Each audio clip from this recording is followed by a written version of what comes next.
Let's start with our first news. Alexander Volkanovski believes his fight IQ stacks up with legends like Jon Jones, Demetrius Johnson, and Khabib Nurmagomedov.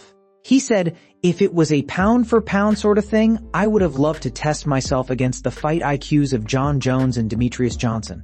Somehow, if we could do it at the same weight and actually fight these guys, they would have been incredible matchups. Khabib, you know what I mean? I feel like I could be a challenge for anybody. Wherever anyone is good, I can always take it somewhere else. There's a lot of that in me." Volkanovski also touched on why some fans leave Khabib out of the GOAT conversation because of his early retirement. While he disagrees with that take, he does believe that Islam Makhachev's resume has now surpassed Khabib's. He explained, "Obviously Khabib is an honorable mention. He could have easily done it because he was undefeated, but I don't care about being undefeated, I care about how you perform." The way Khabib won was dominant, and even though he doesn't have as extensive a resume as others, like Charles, he still showed clear superiority. He didn't take much damage and consistently looked better than his opponents. That's why, even though I value resumes heavily, Khabib is still right up there because of how he did it. Alexander continued, "I've already named my top 5, but resume-wise, I think Islam has now eclipsed Khabib. The dominance, the efficiency, the skill, he's just on another level. Watching him perform reminds you that talent, discipline, and strategy can make all the difference in defining a career. That's why Islam Makhachev is now firmly in that elite conversation, and Khabib, of course, remains a legend because of the way he dominated his era. It's impressive to see the next generation not only match but sometimes surpass the benchmarks set by the legends before them. The MMA world is watching closely, and the debate about GOAT status continues to heat up as fighters like Islam make their mark." Move on to another news. Long known as a company man, Colby Covington has recently taken several jabs at the UFC, possibly stemming from his absence on the White House card. He claimed that the UFC freezes fighters who turn down fights, pointing to Arman as a current example. Covington explained, "The politics behind the UFC, you don't know what's going to happen. You don't even pick the fights. You just get a call and have to accept it. You have no say in what happens. Hunter Campbell, who is like the UFC lawyer, kind of just tells you what direction they're going to go, and it's either you take it or leave it. You don't really get a choice." He continued, "They just leave you. They ice you. They won't give you fights. They let you sit out there and say, hey, you turned down this fight. Now you're not going to fight for the year. You're not going to make money. They freeze you out. You're forced to take whatever they give, even if it's not a good move for your career. Even if you don't think you're getting paid what you deserve, it doesn't matter. They say, accept it, be a company man, or we'll just ice you, and you don't get a fight to make money."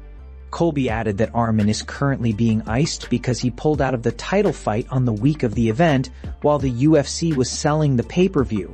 He's definitely getting iced. A fight with him, especially with all the social media presence now, would go crazy. Covington also revealed why Ilya vs. Islam Makhachev didn't happen on the White House card. According to him, the fight fell through because Islam asked for too much money. "I heard Makhachev priced himself out. He asked for too much, and they couldn't get a deal done last minute. The UFC is smart with money management, though, very smart." When asked who would win between Ilya and Islam, Covington confidently said, "I think Islam. He would outstrike him. He's so centered with a low center of gravity. He's not going to be easy to take down. Look at what happened when Islam fought Volkanovski in the first fight. It was very close. He only won by 1 round, and you saw what Ilya did to Volkanovski. He knocked him out in the second round." Colby's comments shed light on the internal politics of the UFC, the leverage fighters have, and why some of the biggest matchups, including those involving Islam and Arman, sometimes fail to materialize due to contracts and negotiations. Move on to another news. Aljamain Sterling believes Sean Strickland has a real chance of beating Khamzat Chimaev at UFC 328, but it all comes down to whether he can get in Khamzat's head and frustrate him. Sterling explained, "Here's what I think. Strickland is going to get in his head, force him to go crazy early on. His plan is to defend, get him tired, and then start to turn on the burners a little bit. That's what he's trying to do because, on paper, Khamzat is definitely the better fighter overall, just the complete package. He takes you down, and you cannot get up. If he's in the zone, he's finishing guys." Sterling added, "Pause. Strickland is very durable. I thought if anybody could get to him, it would be Fluffy. But then Fluffy fought him mostly standing up. The few times he tried takedowns, he couldn't get it and he reverted to just trading. He came up short, but it showed that Strickland can survive and adapt. I think he has a really good chance, especially if he can frustrate Khamzat and get him to fight outside of his rhythm. Like in the DDP fight, Khamzat took his time, didn't care about the boos, and just focused on collecting his belt and going home. That patience and composure is what makes him so dangerous, but if Strickland can get in his head, it changes the dynamic. Sterling continued, I feel like he almost did that to Fluffy. Strickland got inside his head, stood up and forced him into a style he didn't want. Fluffy then fought that way, and it wasn't effective. There's a lot of strategy in getting into a fighter's mind, and that's what makes this matchup intriguing. Strickland can frustrate Khamzat, force him to fight emotionally, and capitalize on any openings. It's a battle of skill, strategy, and mental toughness. Sterling concluded, I think it's going to be a great fight. The way Strickland can pressure, adapt, and test Khamzat's patience makes this one of the most fascinating matchups in recent UFC history. If he executes his game plan, gets in Khamzat's head, and keeps his composure, he has a real shot at pulling off an upset. It's going to be a mental chess match as much as it is a physical one, and I can't wait to see how it unfolds inside the octagon. Move on to another news. Tom Aspinall fired back at the criticism surrounding his controversial no-contest stoppage against Gane, insisting that everything unfolding on the feet was exactly part of his game plan. He explained that he knew going in he would get jabbed, would bleed, and would have to deal with Gane's reach and movement. He expected a 25-minute war standing up and was fully prepared for it. Tom said he was comfortable in the pocket, planned to close the distance over time, weather the early striking, and eventually turn it into his fight using pressure and power. He emphasized that he wasn't losing the battle, but was executing what he had prepared for, and the eye pokes disrupted the rhythm he was building toward. Aspinall pushed back hard on the narrative from Joe Rogan that he was being dominated and that the stoppage saved him. He doubled down, stating he felt strong, was adapting, and believed the fight would have shifted in his favor as it went longer. This keeps the debate alive about how the bout would have played out. Aspinall said, I felt like the fight was going pretty much to plan. There was this notion in the media that I was just going to run through Gane. Look, I know what I'm talking about, and I know that Gane is a tough matchup for me. He's really good defensively and moves extremely well on his feet. I knew I had to stand in range and take a few punches to be able to land my own shots. We knew that would happen. I had a bloody nose, and that's part of fighting. Any of my sparring partners know it. He added with some humor, it might be a bit red today, got the old Rudolph thing going on. It's not broken though, just to be clear. I've broken my nose 3 or 4 times in my life. Touch it, it'll bleed. Nosebleeds happen in fights. Was he hitting me with a few jabs? Yes. Was I hitting him with a few shots as well? Yes. I thought it was going to be a 5-round fight, and I was ready to go the distance. Tom Aspinall's comments make it clear that he believes the stoppage didn't tell the full story and that he was executing his strategy effectively.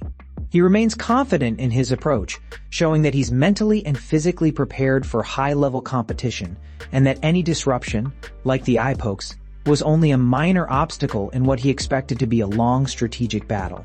Move on to another news.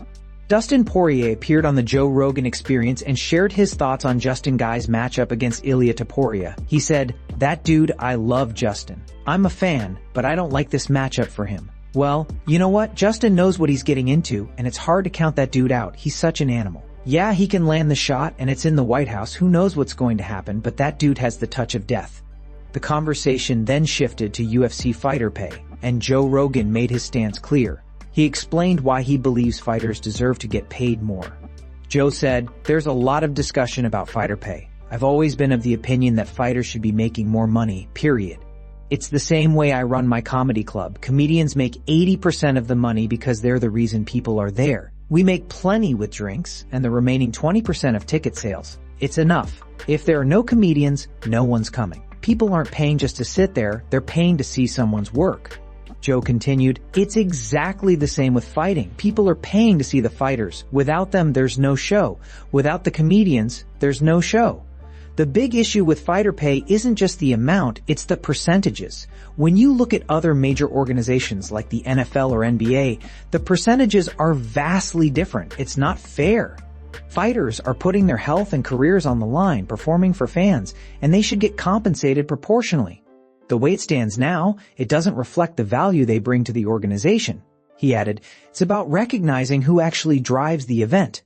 The fans are there for the talent, whether it's comedians or fighters. The whole structure should reward them appropriately. It's simple. Without the talent, there's nothing to sell, no tickets, no pay-per-view buys, no excitement. That's why fighters should make more, and why discussions about pay need to focus on fairness and proper percentages, not just absolute numbers. The UFC has built a global product on their athletes, and it's time to see the fighters' compensation reflect the real value they provide to the sport and the fans. Joe Rogan's perspective underscores the ongoing debate in MMA about fighter pay, fairness, and recognizing the true stars who make the shows possible, emphasizing that the athletes are the backbone of the sport and deserve respect and proper compensation. Move on to another news. Joe Rogan absolutely blasted the stoppage in Tom Aspinall versus Cyril Gane on his podcast with Dustin Poirier, calling it a crime that the fight was stopped. Rogan and Dustin went hard on the decision, saying Tom was getting touched up and pieced up badly on the feet. They highlighted how Cyril was landing clean shots, controlling distance with his jab and kicks, and clearly winning the striking exchanges before the eye pokes led to an eventual no contest.